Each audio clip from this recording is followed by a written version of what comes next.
Hey, what is up, YouTube? Andrew Rooney here, full-time drummer and drum teacher based right here in Auckland, New Zealand. We are back with a very special PayPal request, series of PayPal requests for supporter of the show, friend of the show, Eric Isaacson. What is up, Eric?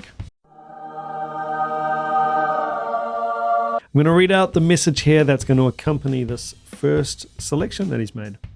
Hello, good sir. Happy All Hallows evening. In honor of the day... Ooh, scary. Don't make me put on my Halloween voice again. Welcome back, my fellow ghouls, and drum demons. I humiliated myself on the Halloween episode. I'm not going to do it here. I'm going to fight the urge to put on my very campy Vincent Price-ish voice. It's more like the Monster Mash or something. I don't know what it was. Anyway, Creedence Clearwater Revival's version of Screaming Jay Hawkins' frighteningly campy classic, I Put a Spell on You, live at the Woodstock Festival in 1969.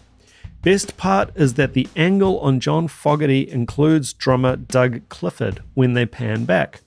The audio track isn't the best, but it's the actual audio from that performance. And that is important. That is important. What can you say about Woodstock? I mean, probably the most iconic concert of all time. And I think just right at the end of the 60s sort of bookmarks a really turbulent time in American history, world history, when tech was moving really fast, things were happening, people were protesting. And that for me always just adds so much more context and spice and feel and electricity in the air to any of the footage from Woodstock. Anyway, with that said, guys, original video link as always in the description of each of my videos. Please do go along, check it out. But without further ado, Creedence Clearwater Revival, I Put a Spell on You, live at Woodstock. Let's check it out. Interesting snare tone. I put a spell on you. Oh. Because you're mine.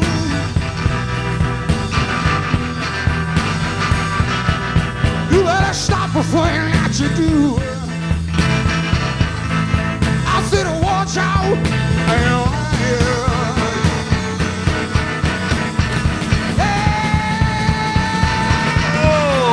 ain't gonna take no fool around. Ain't gonna take none of you. Put me down. I put a spell on you. Cause you're mine. Oh, right to the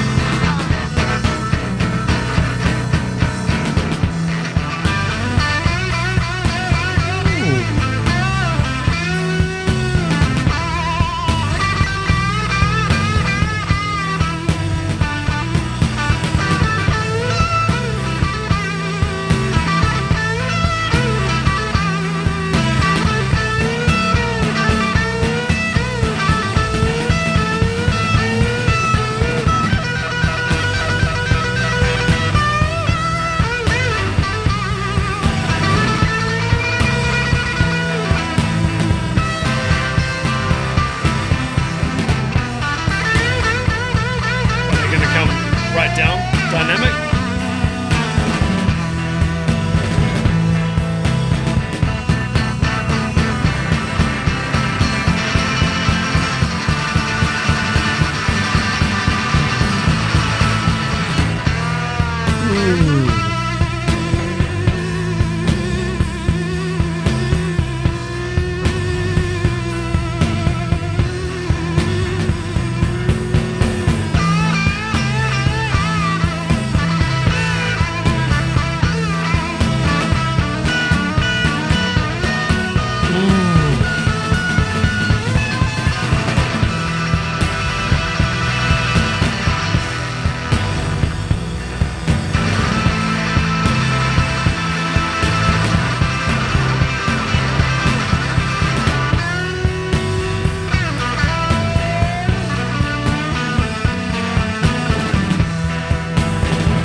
Bring it down.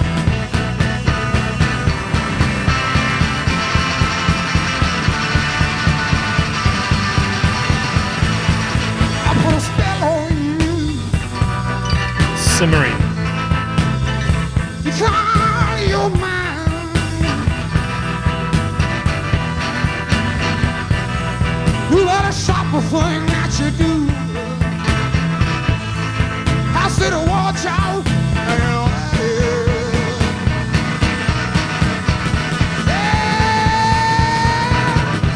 I ain't gonna take none of you fool around. Ain't gonna take none of you put me down. I put a spell on you. God, you're mine. Oh, right to my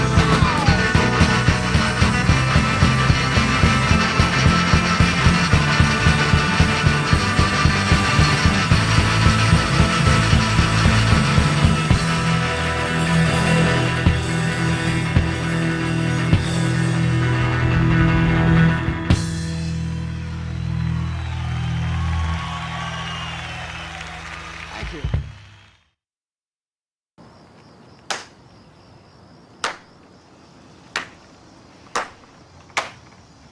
Five minutes later.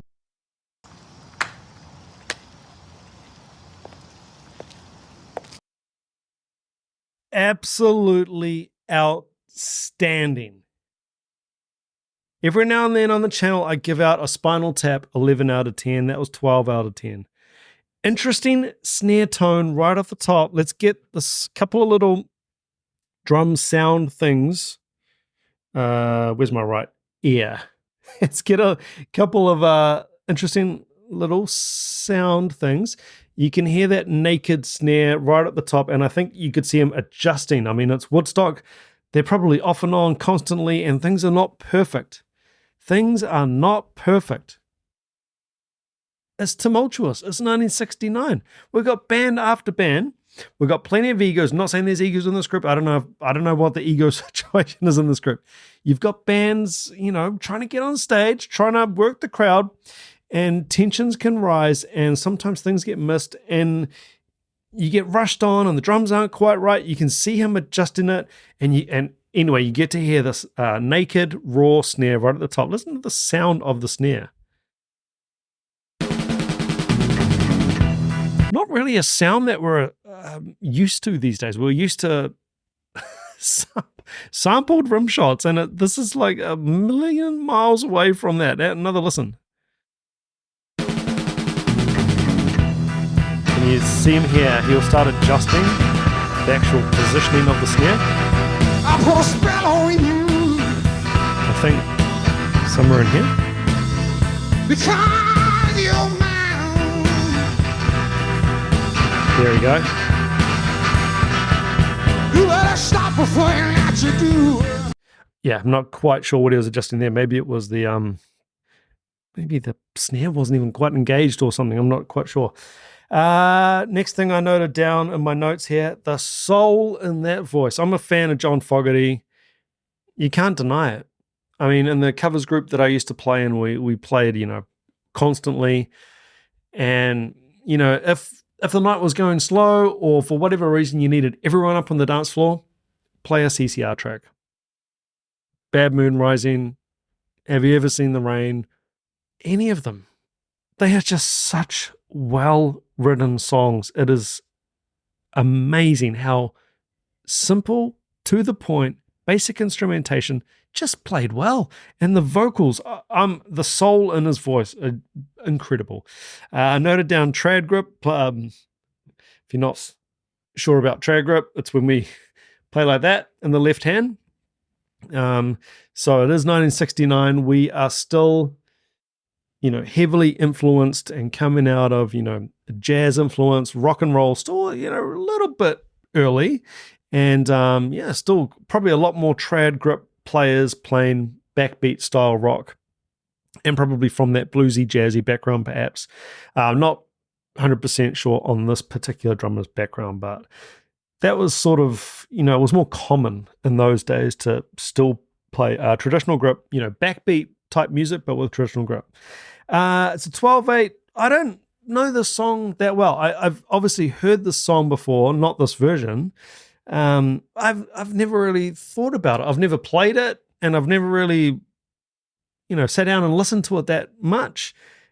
Seems to be a 12/8 time signature, a simple blues, but the way they're playing it here is what I would call unsafe.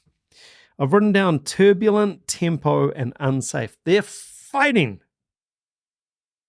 Rhythm section is fighting. John Fogerty's fighting with them, and the guitars are fighting, and it is so real. It is so live. It is so full of life.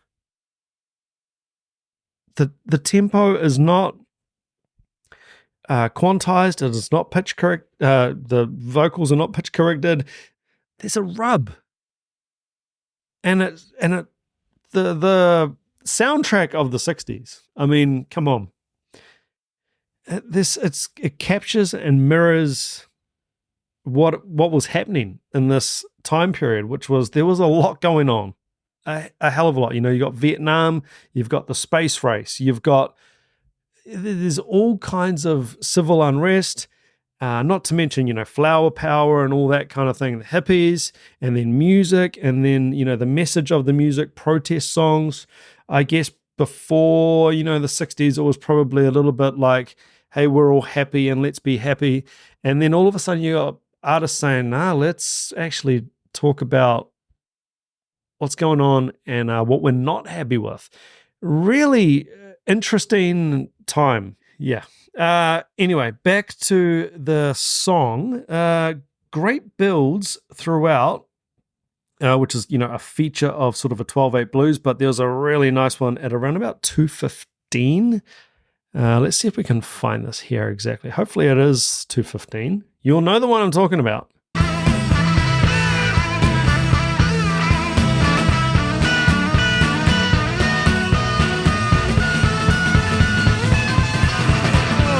Wow.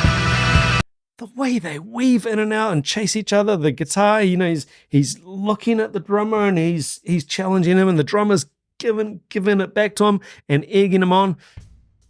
A bluesy, jazzy solo approach where everything's in the moment, everything's organic, just absolutely gorgeous. Now, a simple 12/8 blues like this, or a simple blues in general, I've written down here, really illustrates to me it's a blank canvas. So you've got the framework of the song, which is very, very simple. And it's up to you to put yourself, your personality, to have something to say within that framework.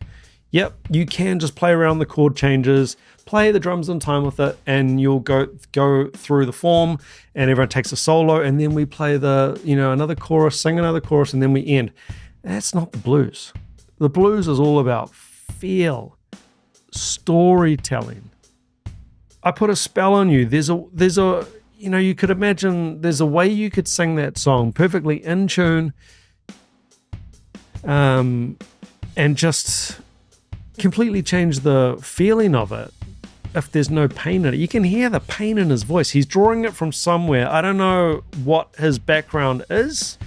Sometimes singers are capable of drawing on pain and feeling without any of that in their upbringing or childhood. But of course, you get the opposite where they're drawing from a deep well of emotional turmoil or issues growing up or whatever, or issues in the present. But this type of music is such a blank canvas. It's just an open invitation to, like, here you go. We all know the rules. We all know these are the chords. We all know we're going to do this many bars, and we go back and we do it again, and we go back and we do it again. It's up to you to paint between the lines and make it as artistic and as heartfelt as you feel. And honestly, you could play this song completely boring and, sort of lounge almost version of it and just glide through and not feel a note. Or you can just have this imperfect, huge rub and just this guttural, visceral like I said about the tempo, turbulent tempo, the tempo's fighting, the band is fighting with each other about where we're feeling the pulse and how we want to feel it. We want to speed up, we want to give it a bit more adrenaline. Whereas, this song to me feels like it probably wants to sit back a bit. But we're at Woodstock and there's all these people out there and this is crazy and things have just, at the time, this is the future. It's all I guess like forward looking and things are changing and we demand change and it's all, for me, it's all captured in the music. I mean, we did the Michael Shreve drum solo of Santana at Woodstock on this channel. Same thing. I find it difficult to explain how magical and like you can feel the electricity in the air of this performance. It's just undeniable. You can just feel it.